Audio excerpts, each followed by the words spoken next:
அனைவருக்கும் வணக்கம். இந்த வீடியோவில் நம்ம ஆக்டிவ் வாய்ஸ் பேசிவ் வாய்ஸ்லேருந்து 30 கொஷின் பார்க்க போகிறோம். இந்த 30க்கு 30 நீங்கள் எடுத்தீங்கன்னாவே கண்டிப்பாக ஆக்டிவ் அண்ட் பேசிவில் நீங்கள் ரொம்ப ஸ்ட்ராங்காக இருக்கீங்கன்னு தான் அர்த்தம். சரிங்களா? ஆக்டிவ் அண்ட் பேசிவ் பற்றி நம்ம ஏற்கனவே எக்ஸ்பிளைன் பண்ணி 3 வீடியோ அப்லோட் பண்ணியிருக்கோம். அது வேணுன்றவங்க கீழே டிஸ்கிரிப்ஷனில் ஆட் பண்ணுறேன், போய் பார்த்துக்கோங்க. சரிங்களா? இப்போ வாங்க இதில் ஃபஸ்ட் கொஷினுக்கு போகலாம். இதில் இருக்கிற ஒவ்வொரு கேள்விக்கும் நீங்களே ஆன்சர் ட்ரை பண்ணுங்கள். ஒவ்வொரு கேள்விக்குமே 5 செகண்ட்ஸ் டைம் கொடுக்குறேன். அதுக்குள்ளே நீங்கள் ஆன்சர் கண்டுபிடிச்சிக்கோங்க. First question, she brings a pen for me. She brings a pen for me. கண்டுபிடிச்சிட்டிங்களா? இப்போ வாங்க ஆன்சர் பார்க்கலாம். இது பார்த்தீங்கன்னா சிம்பிள் ப்ரெசன்ட் டென்ஸ். அதனால் ஃபஸ்ட்டு ரூலையே ஸ்டேட்மெண்ட்டில் ஃபஸ்ட்டு ரூல் நம்ம அப்ளை பண்ணுறோம். Answer, a pen is brought by her for me. A pen is brought by her for me. இந்த இடத்துல a pen is brought for me by her அப்படி போட்டாலும் right தான். Second question, Rani is watching cricket match at present. Rani is watching cricket match at present.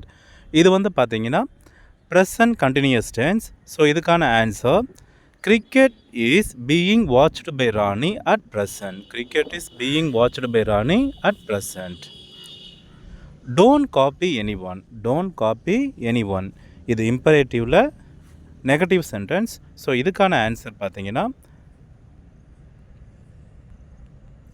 you are ordered not to copy anyone. You are ordered not to copy anyone.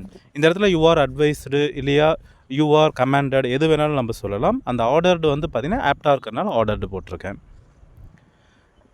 அடுத்தது, as he forgotten the answer. As he forgotten the answer.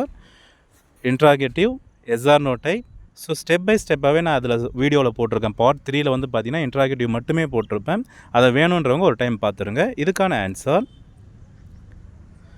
have the answers been forgotten by him. Have the answers been forgotten by him. இந்த step 3 தான் இதுக்கான answer. அடுத்த question, did you teach grammar? Did you teach grammar? Same interrogative. இன்ட்ராகேட்டிவில் yes or no type. இதுலேயும் பார்த்தீங்கன்னா third ஸ்டெப்பில் இருக்கிறது தான் answer. Was grammar taught by you. Was grammar taught by you. இந்த ஆன்சர் எப்படி வந்ததுன்னு தெரியாதவங்க அந்த ஆக்டிவ் அண்ட் பேசிவில் பார்ட் 3 நீங்கள் மட்டும் பார்த்தீங்கன்னா போதும். ஏன்னா அதில் இன்ட்ராகேட்டிவ் மட்டும்தான் கொடுத்துருக்கேன். Next question,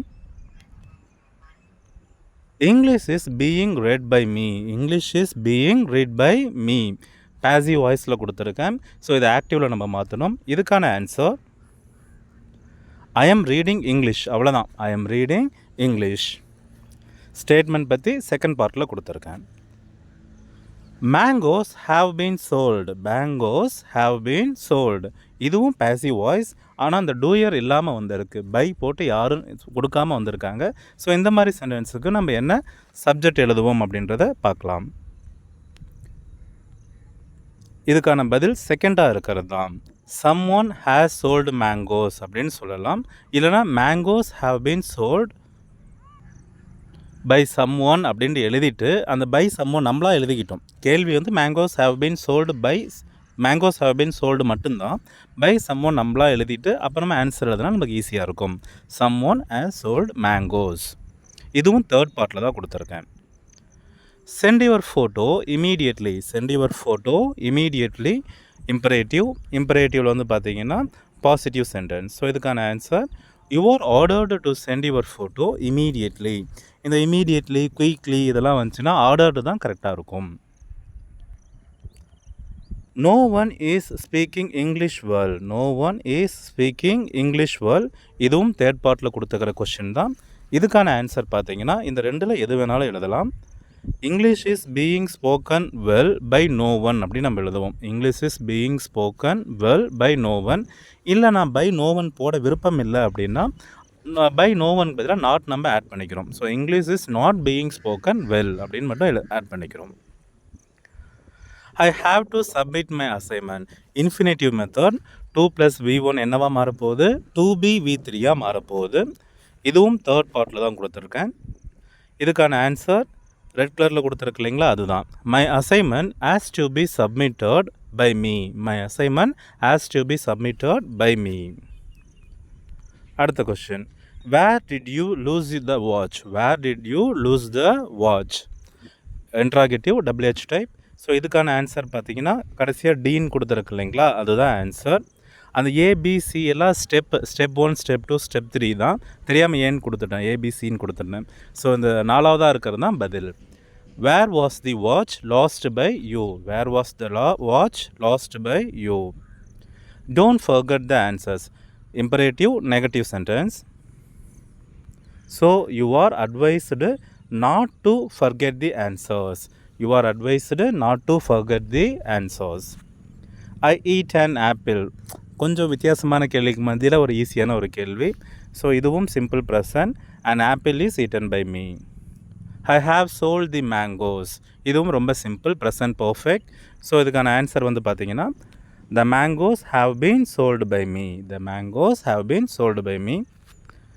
When have you finished the homework? When have you finished the homework? Interrogative WH type. So இதுக்கான ஆன்சர் பார்த்தீங்கன்னா கடைசியாக இருக்குது, அதெல்லாம் ஸ்டெப்ஸ். அது கடைசியாக இருக்கிறது answer. When has the homework been finished by you? அங்கே பாருங்கள், ஹேவ் வந்துச்சுன்னா ஹேவ் அப்படியே வரணுன்ட்டு எந்த அவசியமும் இல்லை. இந்த இடத்துல ஆப்ஜெக்ட்டுக்கு ஏற்ற மாதிரி ஹேஸ் நம்ம யூஸ் பண்ணியிருக்கோம். So when has the homework been finished by you? I was beaten severely. Again ஒரு டூயர் இல்லாத கேள்வி, சப்ஜெக்ட் இல்லாத கேள்வி. நம்ம ஏற்கனவே பார்த்த மாதிரி someone ஆட் பண்ணிக்குவோம். someone beat me severely. someone beat me severely. Simple past. my purse has been stolen. இதுவும் டூயர் இல்லாத கேள்வி தான். passive voice இதில் ஆக்டிவில் மாற்றும் போது நம்ம எப்பயும் போல் ஏதாவது ஒரு சப்ஜெக்ட், பாசிட்டிவான சப்ஜெக்ட் போட்டுக்கிறோம். someone has stolen my purse. nobody writes the exam well. nobody writes the exam well. nobody வந்தாவே நம்ம ரெண்டு ஆன்சர் சொல்லுவோம். the exam is written. the exam is written well by nobodyன்னு எழுதலாம். இல்லை நான் by nobody போட மாட்டேன்னா அதுக்கு பதிலாக ஆன்சரில் not சேர்த்திக்கிறோம். the exam is not written well. you are requested to meet me tomorrow. passive voice. you are requested to வந்துருச்சு. So அதுக்கு பதிலாக ப்ளீஸ் அப்படின்ற ஒரு வார்த்தையை போட்டுக்கிறோம். Please meet me tomorrow. meet me tomorrow, please meet me tomorrow எக்ஸாக்டாக இருக்கும். அடுத்தது, she was being punished by her parents. she was being punished by her parents. இது வந்து பார்த்தீங்கன்னா past continuous tense. ஸோ இதுக்கான answer her parents were punishing her. her parents were punishing her. இந்த இடத்துல was வந்திருக்கு, இங்கே வேர் வரணுன்றதுக்காக தான் இந்த கேள்வி கொடுத்துருக்கேன். அடுத்தது, she is searching her box. she is searching her box. present continuous tense. So இதுக்கான answer her box is being searched by her.